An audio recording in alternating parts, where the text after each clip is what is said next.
Welcome to today's webinar. The topic today is design of industrial tent made of aluminium sections in Rfem 6.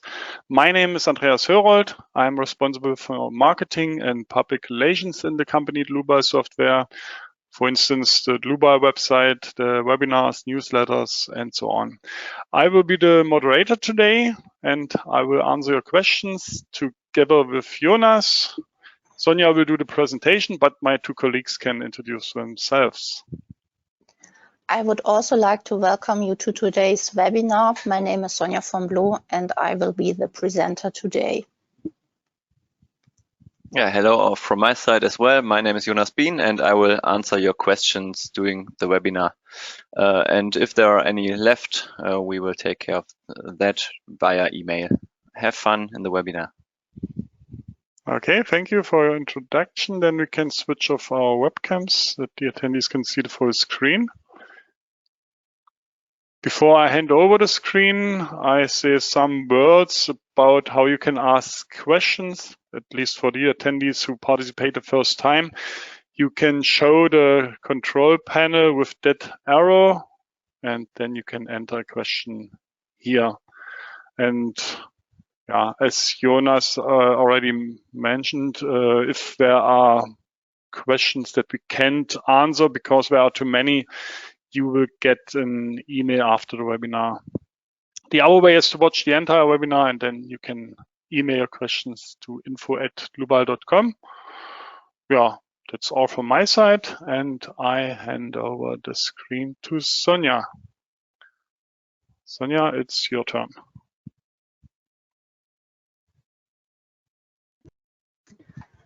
The topic of this webinar is the modeling and dimensioning of an industrial tent made of aluminum. In a first step, I show the modeling of special cross-sections in our section.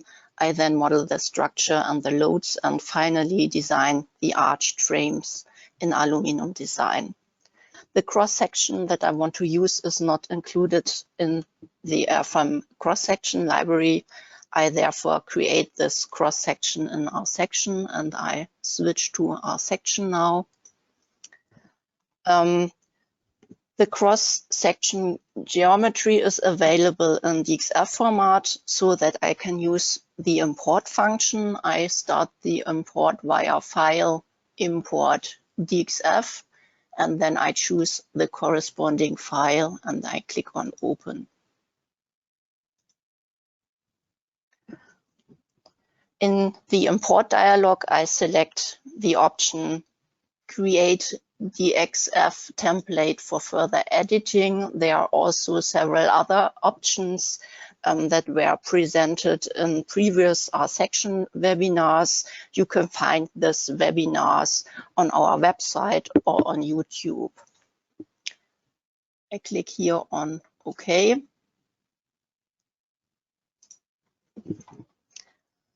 I first create the part using the function select boundary. For this, I have to assign a material to it. I want to use this aluminum material.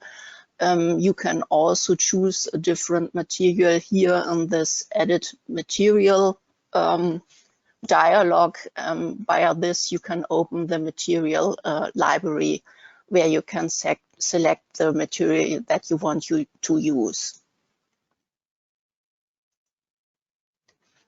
Then I click here on OK, and then I click on the boundary line. Then I have to create the opening, and I will do this also with the select boundary function. I then create the elements necessary for classification and calculation of the effective cross-sections. To do this, I only model a quarter of the cross-section and then create the other parts by mirroring. For this, I use a function that you can find here, create center elements between parallel lines. And I only have to click on the parallel lines and the element will be created. I will do this for the flange, for the web and the arc. Then I will modify this arc a little bit, and I will divide the straight elements with an intermediate point. Click here on OK, and then I will delete the unnecessary elements.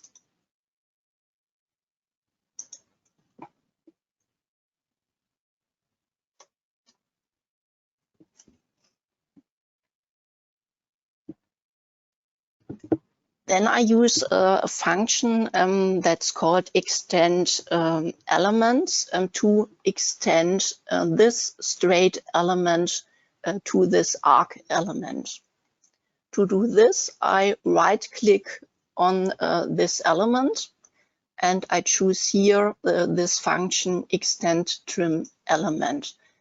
Here you have several options. I choose the option to next element line, and then I have to define the element side to modify. The element side to modify is shown. I can show you this here in the navigator display. You can here show the element orientation, and you see here these arrows, and the big side of the arrow is the start, and the other side the end of the element. Okay, I call this function again, extend trim element, and then here I choose to next element line, and I have here to modify the start. And if I click on OK, then this element will be extended. Then I have to connect the two elements. I can do this via this function connect lines elements. And now you can see it here on the elements. These elements are divided, and the element show have now the same point, so that the elements are connected. Now I have to extend the other straight element to the arc. I will do this in the same way. Extend trim elements.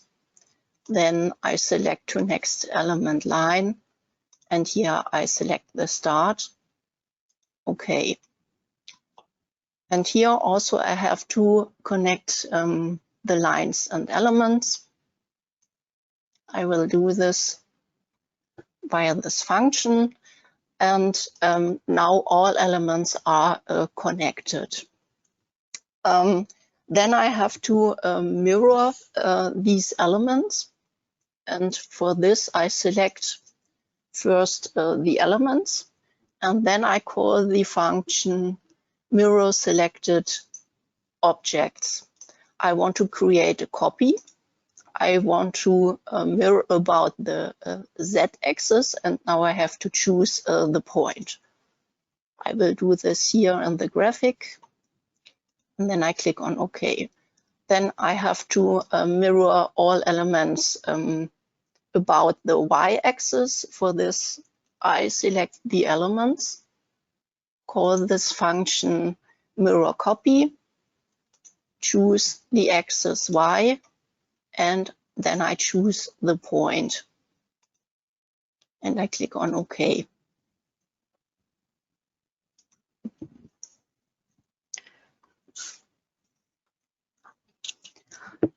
Now I want to check the base data.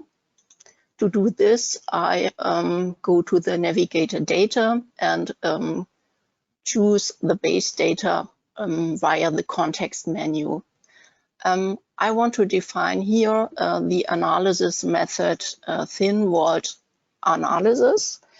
As already mentioned, elements must be defined for this.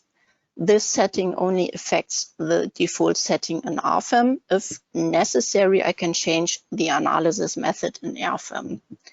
In RSECTION, I can also calculate the effective cross-section and the stresses. If you want to calculate the effective cross-sections, you have to activate this add-on. I don't want to show you this today. So I click here on OK. However, it makes sense to start the calculation once to find any modeling errors, and I will do this now. I will start the calculation and everything is OK. Then I save this file.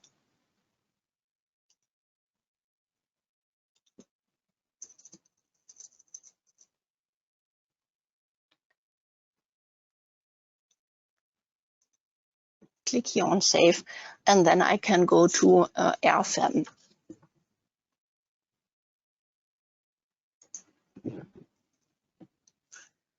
In Rfem, I create a new model via menu File, New. And here I name the model Webinar. And I choose 3D for the type of model. And then I want to choose the add-ons that I want to use in my model. And these are the aluminum design and the wind simulation, because I want to consider or to calculate the wind loads via the wind simulation add-on. Then I go to the Standards tab, and here I choose the standards that should be used for the load combination and load wizards, as well for the aluminum design. Here I choose the national annex for Germany, and also here the Euro codes. Then I click on OK.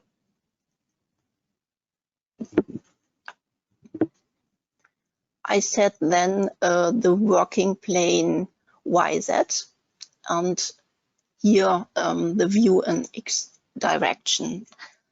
The tent has an arc-shaped geometry. I can create this with a function that I find here in this dialog, and this function is called arc via edge nodes and radius angle, etc. Then I have to define the edge nodes with the coordinates, and the first edge nodes has the coordinates 0, minus 9 meter 0.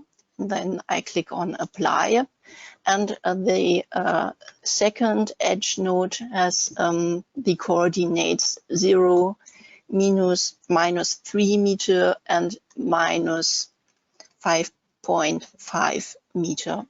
And I click here on apply. Then I have to define the radius. I want to define the radius on the other side. So I check this checkbox reverse orientation, and the arc has a radius about 9 meter. So I define here 9, and then I click on OK.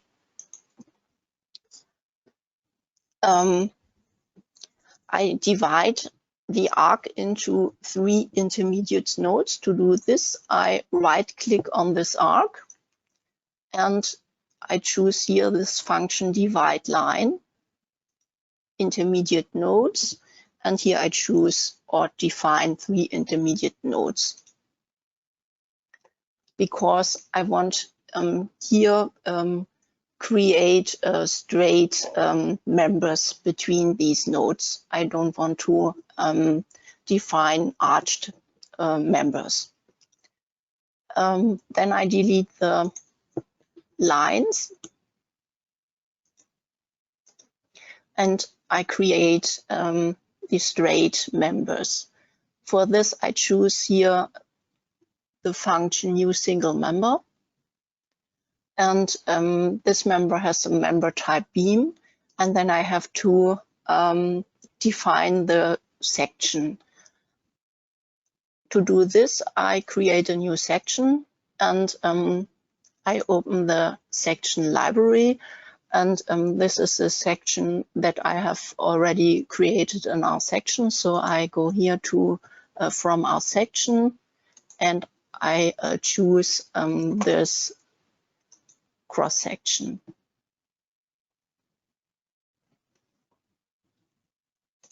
Click here on OK, and then I can define the members.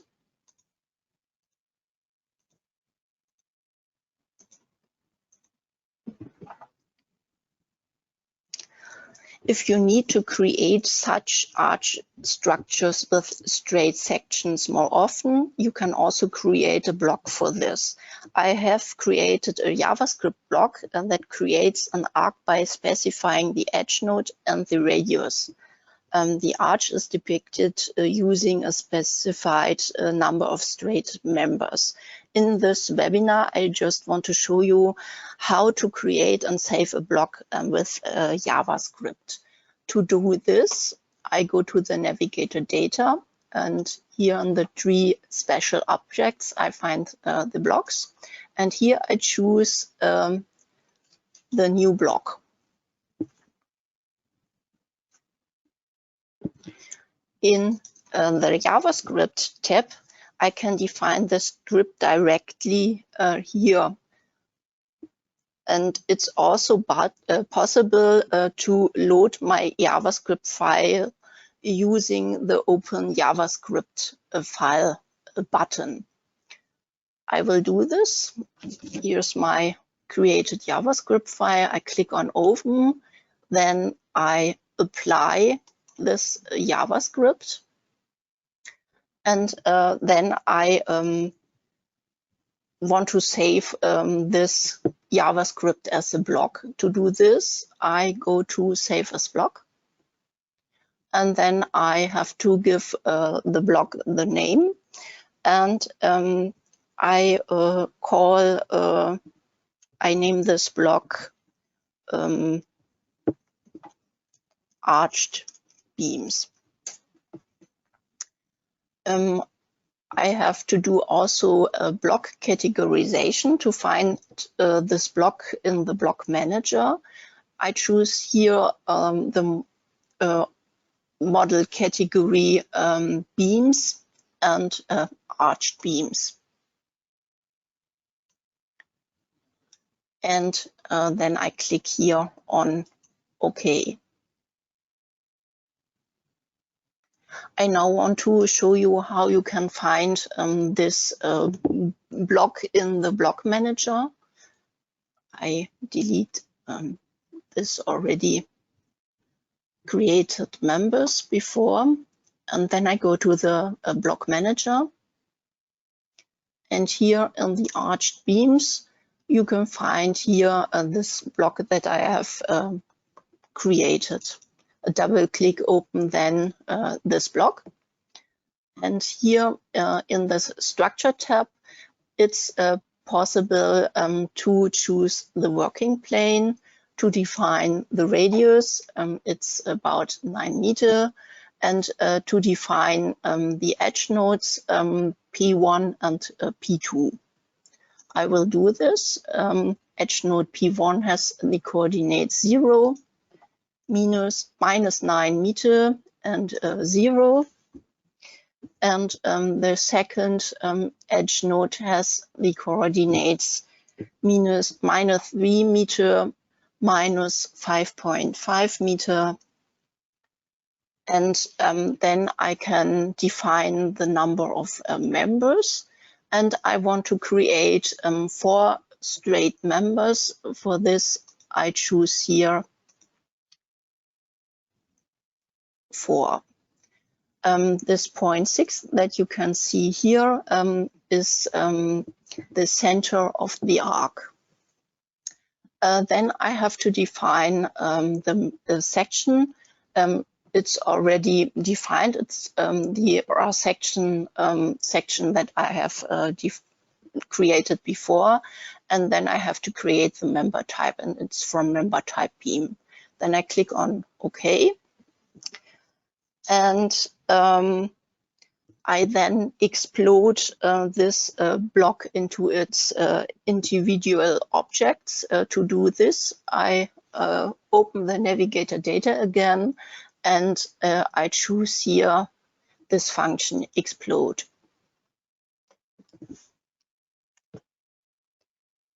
I then create the missing member here on the top. The rich node has the coordinates 0, 0, -6 meter, and for this I create here a new single member with member type beam and section from R section.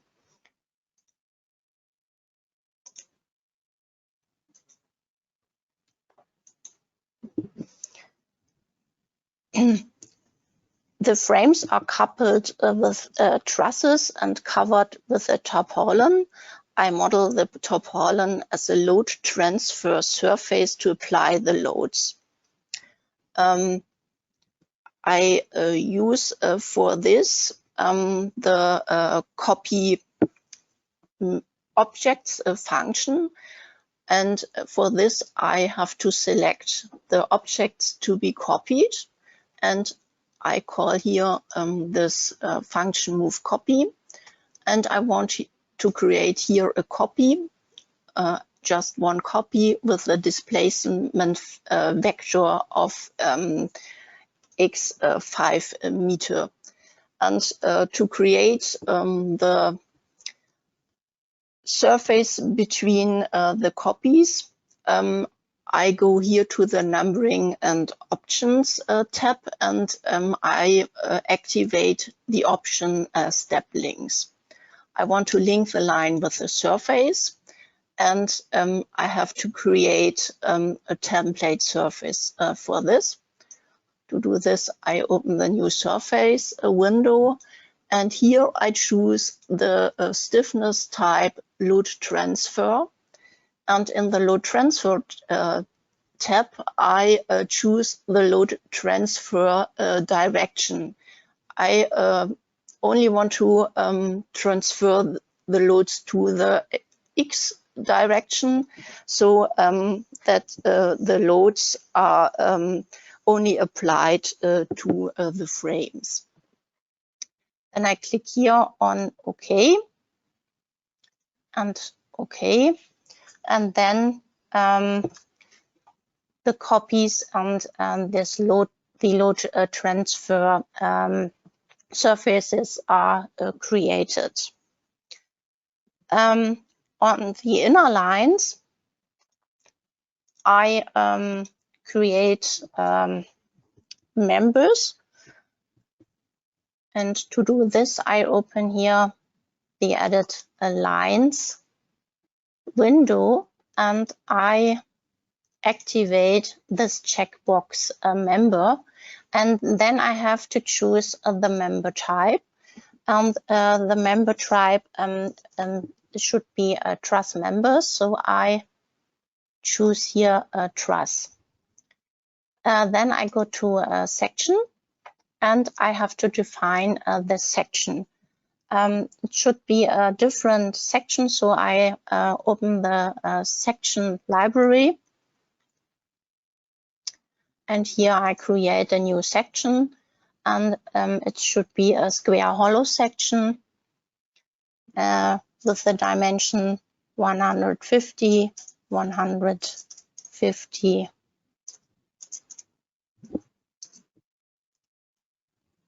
10. I click here on OK. OK. And I also give the members a rotation. Here I use the rotation type help node. And I select then the center of the arc as the help node.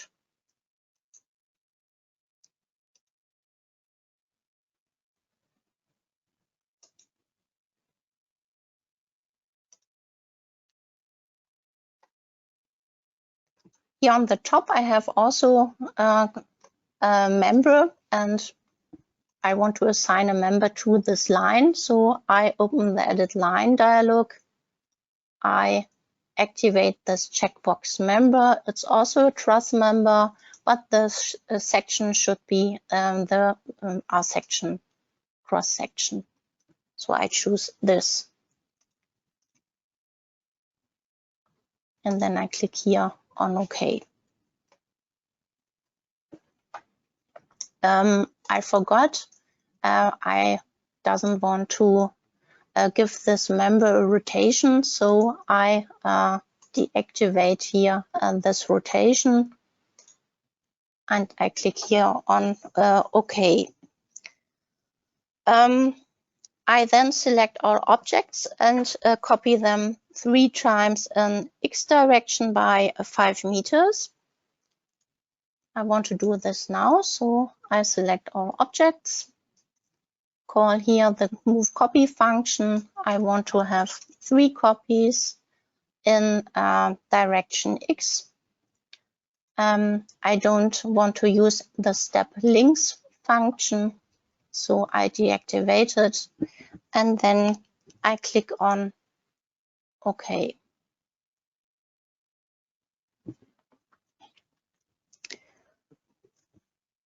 I then define a brace with a tangent member type here on the end of this tent hole.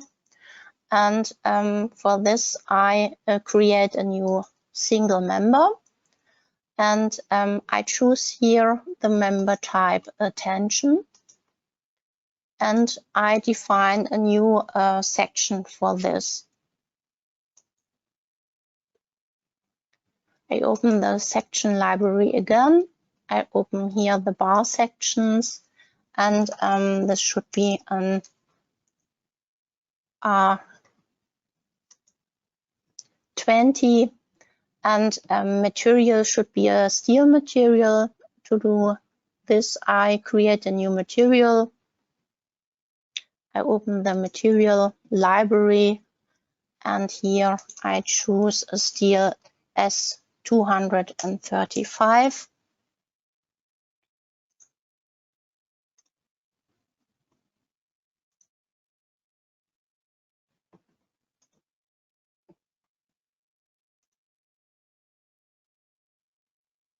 I don't need this rotation anymore, so I click here on OK, and then I create the trusses.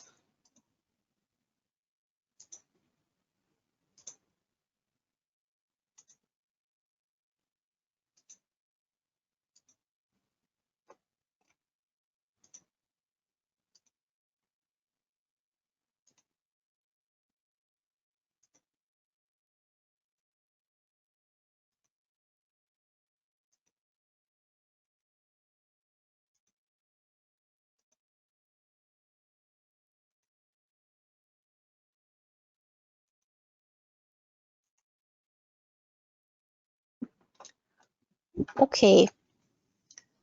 I then select the entire structure, and I mirror it about the plane XZ, and I create here a copy, and I choose here the point, and then I click on OK.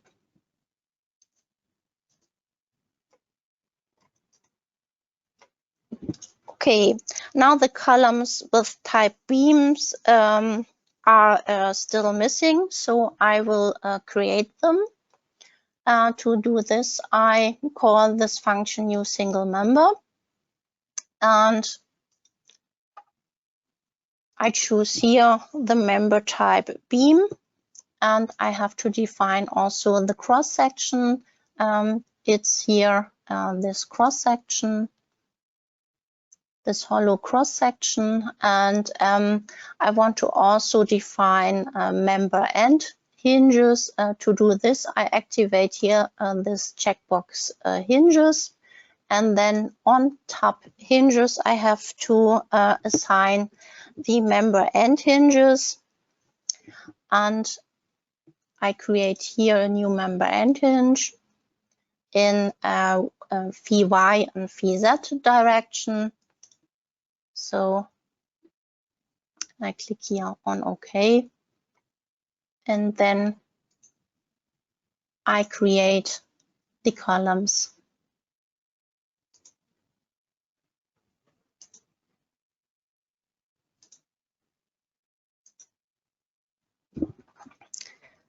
The columns are connected in the middle of the column, from the left column to the middle column with a beam, also with the same cross section. I will first go to the guide objects, and I want to activate an object snap. And here I need this object snap perpendicular. And then I click here on OK. And then I create a new single member from type beam with this cross section and with a hinge on member start, on member end that I've defined here before. Then I click on OK.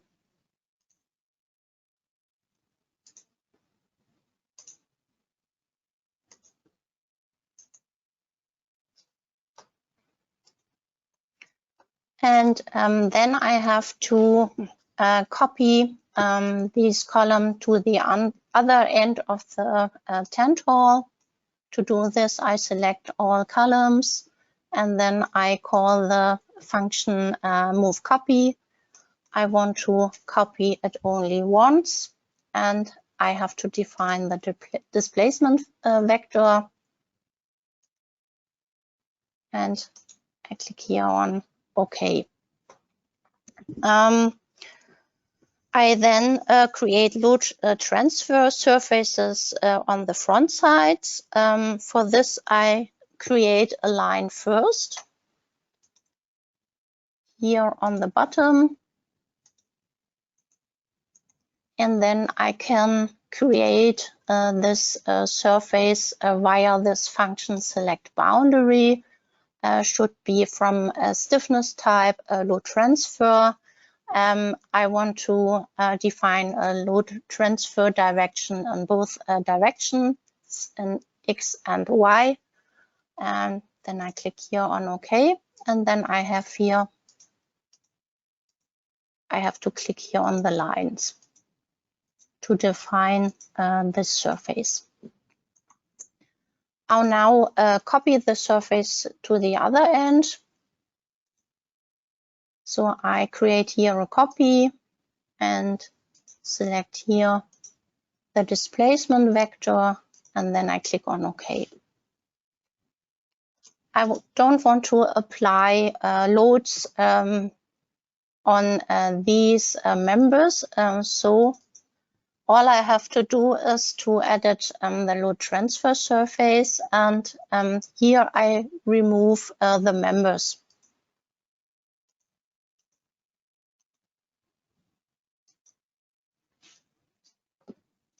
Same on the other side.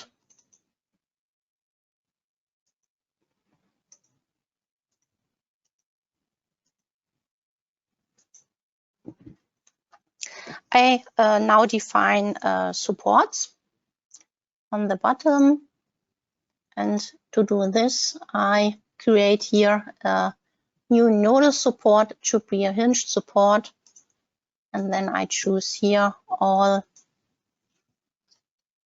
nodes on the bottom. The structure has been completed so that I can define the load. One load case is already defined. It's the self-weight, where the active self-weight checkbox is already activated. I want to define a self-weight for the tarpaulin. And to do this, I select here the whole structure, and then I added the surfaces. And here in the load transfer surface, it's also possible to set a surface weight. And to do this, I activate this checkbox and then I define the weight, and it's 0.0075 kilonewton per square meter. Then I click here on OK. It's also possible to show the loads on the members. And to do this, I have to right-click on such a surface and to choose here loads from a distribution surface. And then I have here to activate the show load checkbox, and then you see the load distribution from the self-weight. This comes from the load transfer surfaces to the members.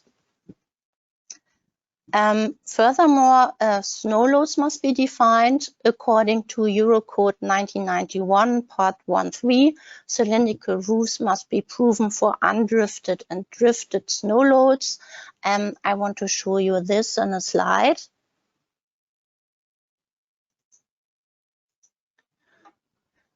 Here you see the snow loads on cylindrical roofs. You can see the snow loads for the undrifted snow load distribution here on the top.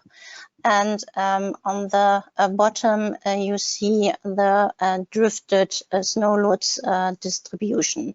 The snow load may be omitted on roofs with a roof pitch greater than 60 degrees. I want to define these snow loads now in Rfem. So I go back to Rfem, and then I create a new load case for the undrifted snow load distribution. And it has the action category snow. Then I click here on OK. And I then determine the roof pitches. For this, I use here this function slope. And I now see, okay, here the roof pitch is greater than 60 degrees, so no slow load has to be applied on these surfaces. But here on the second member, you see here the snow load is less than 60 degrees, so you have to apply here the snow loads. I want to do this now. And for this, I use the function new surface load. And it should be from load type force, uniform in a load direction ZP, and the load magnitude should be 0.68 kilonewton per square meter. Then I have to choose the surfaces. I choose here these surfaces, and then I click on OK. And then you see the snow load distribution for the undrifted snow loads. Okay, you can show you this also in this way. Okay, then I want to apply the drifted snow loads. And for this, I create an additional load case, new load case, snow drifted.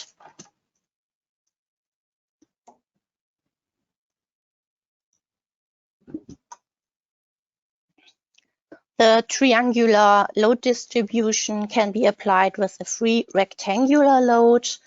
For the corner points of the free rectangular load, I create two lines and divide them by 3. So I create here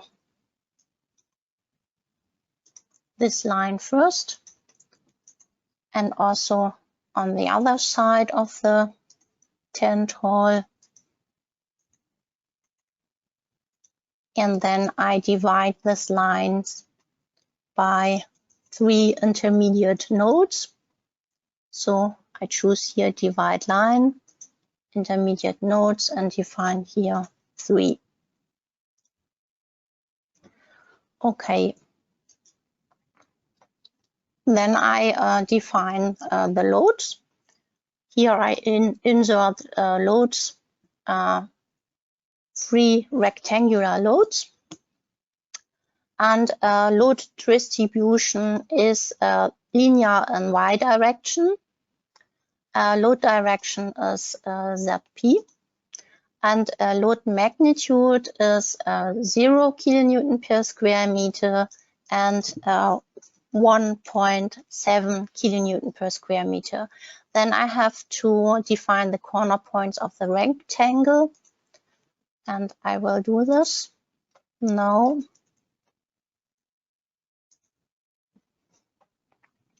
And then I have to assign this load to the surfaces. And I check, I choose here,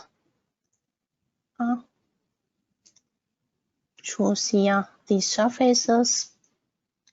Then I click on OK, apply and next. You can see here the result in the graphic. And then I have to define 1.7 and 0. And here define the new corner points of the rectangle. It's here and here. I have to choose the surfaces.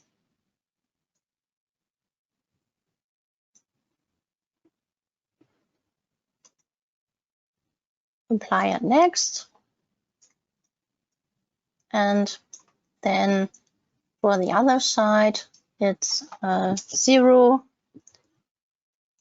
1.85. I have to create the corner points. Choose the surfaces.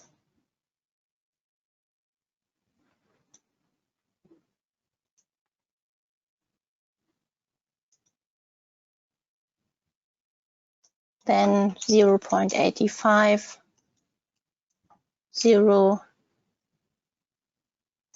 Define the corner points. It's here and on the opposite side. And then assign the surfaces.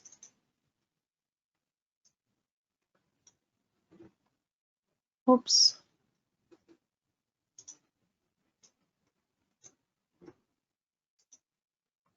And then I click on OK.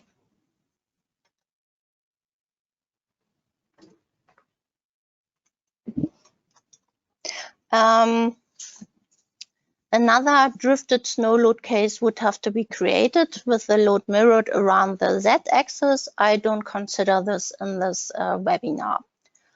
The wind load, as already mentioned, should be determined using the wind simulation program. For this purpose, I'm creating a new wind simulation load wizard.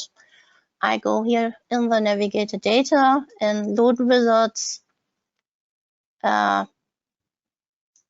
wind simulation, and I only want to consider the wind direction in 0 degree and 90 degree.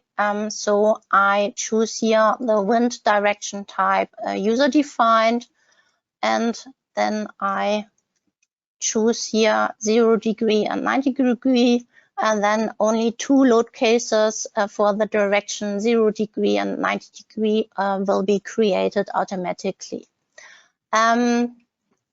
In the wind simulation analysis settings that you can open here, I can make settings for flow parameters, etc. I leave the default settings here. I then make settings for the wind profile.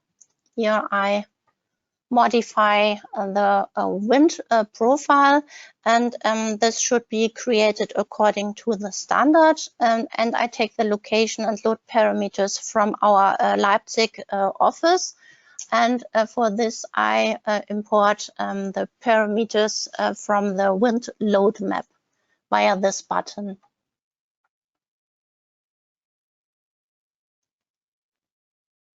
Here I enter the location.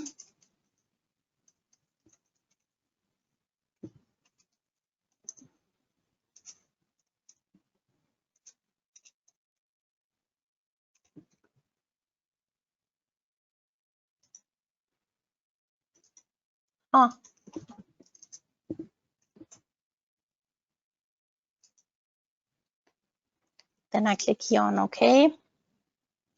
Then I get the load zone data from this map. Okay. And you can see here two load cases are defined with 0 degree and 90 degree. You can see here also the wind load direction, 0 degree and 90 degree. I just want to show you the results in a calculated file. I will open this calculated file. After the calculation, you get the results from the wind simulation analysis.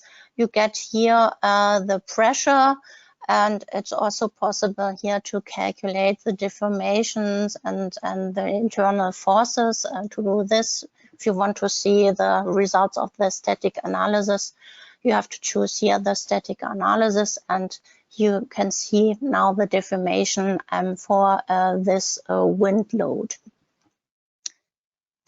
Okay, then I have to define the imperfections. For this, I go back to the other file. I just want to design the frame in this webinar according to Eurocode 9. Second order effects and imperfections may be accounted for by the global analysis. In this case, only cross-section checks are required because the calculation covers all stability effects. The cross-sections are hollow cross-sections, so that the possibility of torsional buckling or torsional flexural buckling can be neglected. A calculation with 6 degrees of freedom is therefore sufficient. If you have to consider torsional buckling or torsional flexural buckling, then it's also possible to do an analysis with 7 degrees of freedom in Rfem. But in this case, it's not necessary.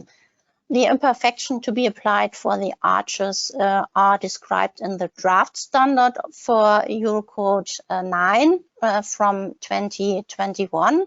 And I want to show you this also in a slide. Here, the imperfections are given for the in-plane buckling and for the out-of-plane buckling, and also a formula for calculating this parameter E0. I want to define these imperfections for in-plane buckling and out-of-plane buckling now in Rfem. And for this, I go back to my file, and I first create an imperfection case for the imperfections out of the plane. I go here to imperfection case, new imperfection case, imperfection out of plane. And then I have to define the imperfections.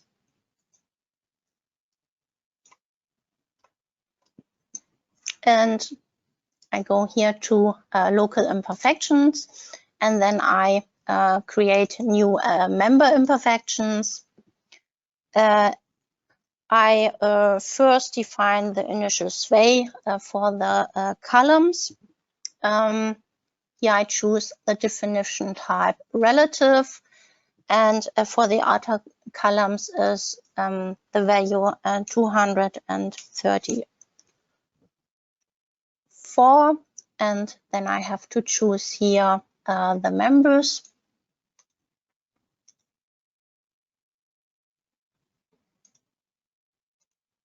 I have to define the imperfection direction. I want to define it related to the global coordinate system, and here I choose the imperfection direction XL. Then I click here on apply next.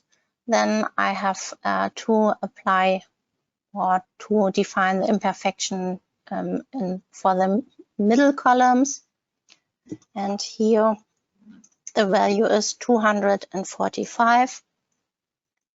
I choose here the members. Oops.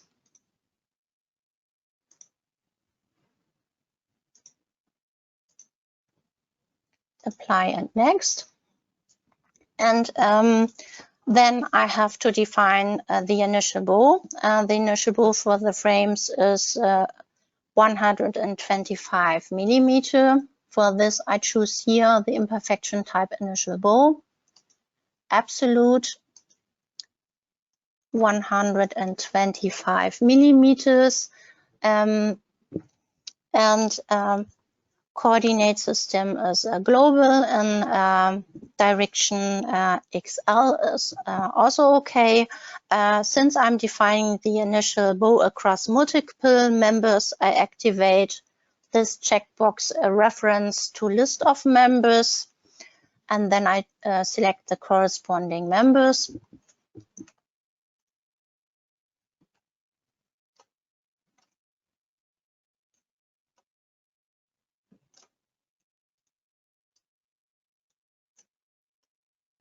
Click here on apply and next.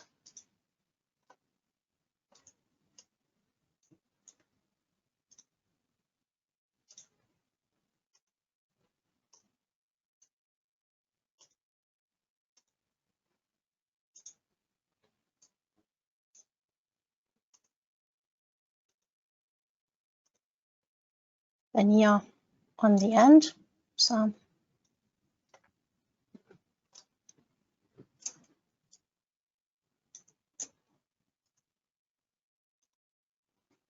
and okay.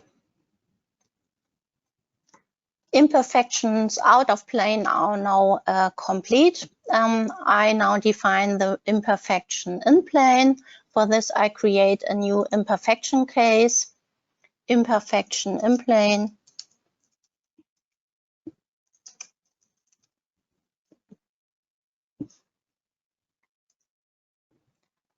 Then I define new member imperfections. First, I define the initial sway for the columns. Here I choose definition type relative. It's 235. Related to global coordinate system in YL. And then I choose here the members.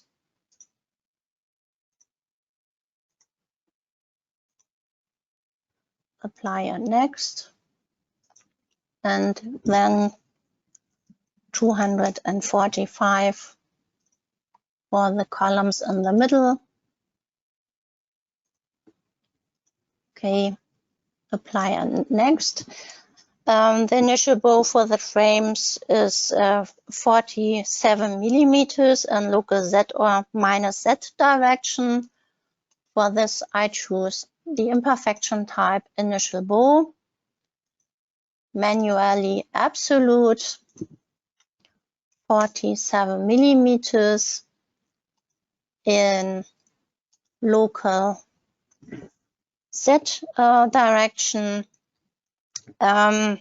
Since I'm defining the initiable across multiple members, I activate once again this checkbox reference to list of members, and then I choose here the members.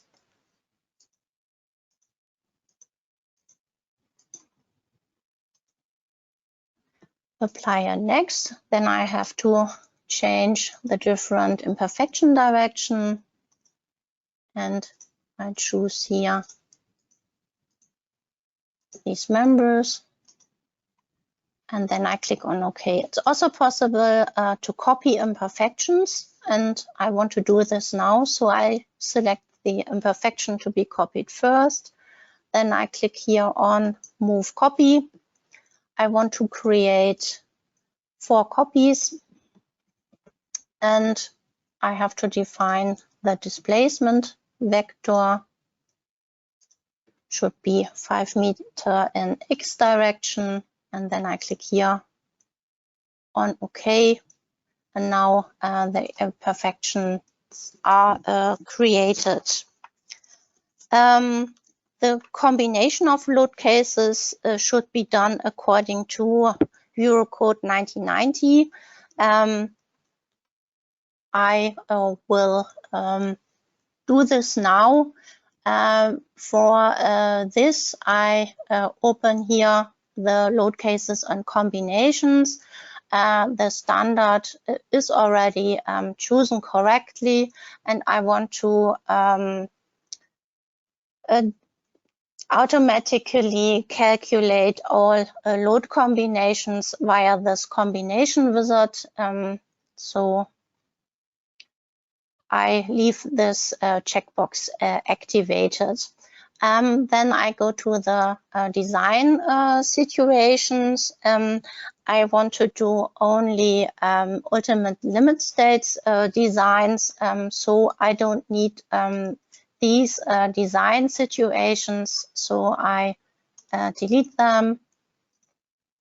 And I want to go into the combination wizard, and I check here the settings. Okay, static analysis settings. The load combinations are created based on a second order, and the imperfection cases are considered. This is okay. So I can go to the load combinations, and now the load combinations are created. Okay. The structure is now complete, so that I can make the settings for the aluminum design. And to do this, I first go into the ultimate configuration. I open here the ultimate configuration, and here I deactivate this checkbox perform stability design, since all stability effects are already included in the calculation. Therefore, only cross-section checks have to be carried out. Okay.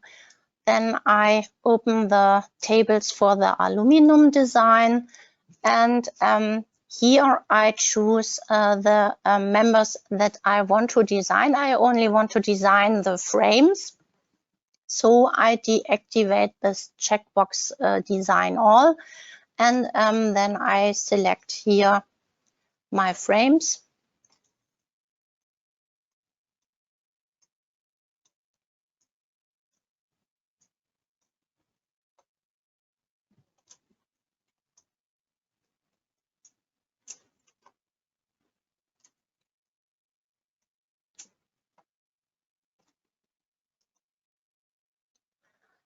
It's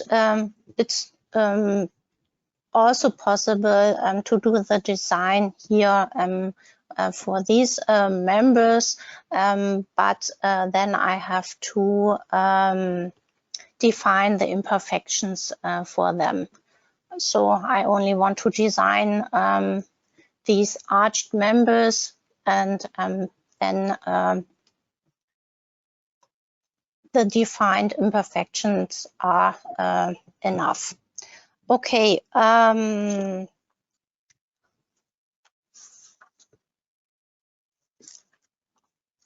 The calculation takes time because of the wind simulation and calculation of the effective cross-section in an iterative process.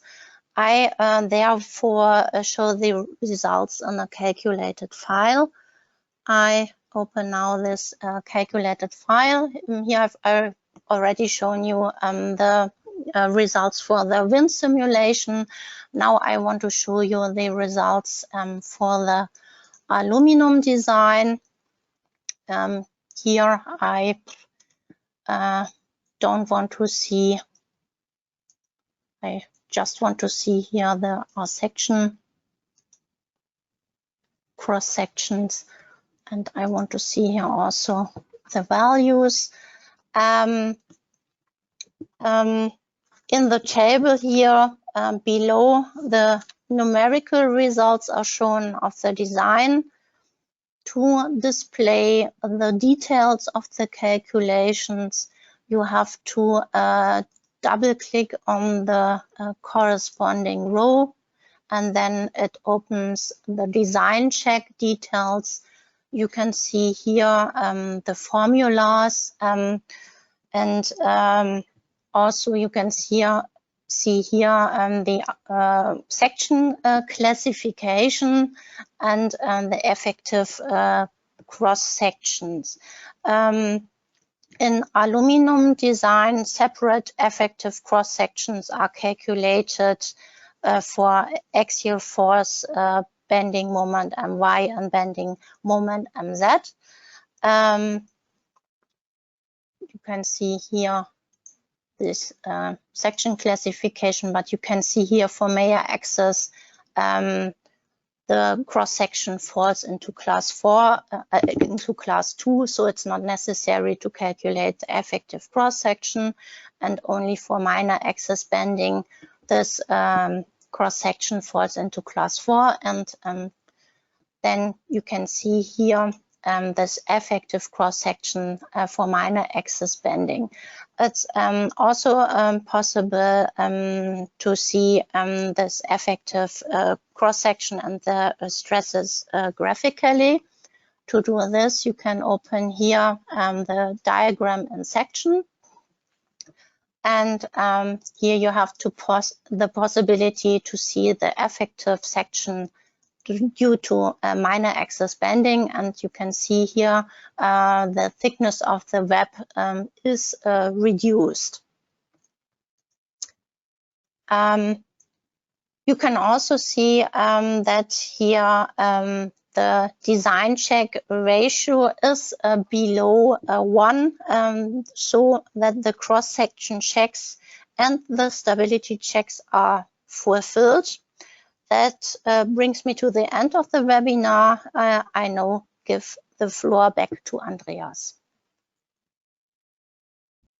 Okay, Sonja, thank you for the nice presentation. Before I would like to show all where you can find the recording, models, and PowerPoint slides, the DXF file, and so on, I would like to invite you to just book your free online appointment, such as a product demonstration or something like that. Or if you want to get a non-binding offer from our sales team, just contact them with that link here, or you can scan the QR code. And you can find all in the PowerPoint slides. I turn to the website, dlubal.com. And under news and events, you can find the webinars, where you can also find the webinars of the next weeks. That's the webinar of next week, stress analysis of STEM models. Then in the next year, we begin with the FAQ webinar, and so on. In the end of January, I present the news in Rfem 6 and RSTAP 5. Okay, I click on today's webinar. I have to scroll a little bit down. It's here. So in the next days, you will get an email with a link directly to that page, and then you will find the recording in the middle here. You can already download the presentation slides or the DXF file or the models. Okay, that's also all from my side. Thank you for your attention. Thanks to Sonja for the presentation. Thanks to Jonas for answering the questions. Yeah, if we don't meet each other in the webinar next week, I wish you a Merry Christmas and a Happy New Year. And I hope we meet each other at least in a webinar next year. Bye-bye.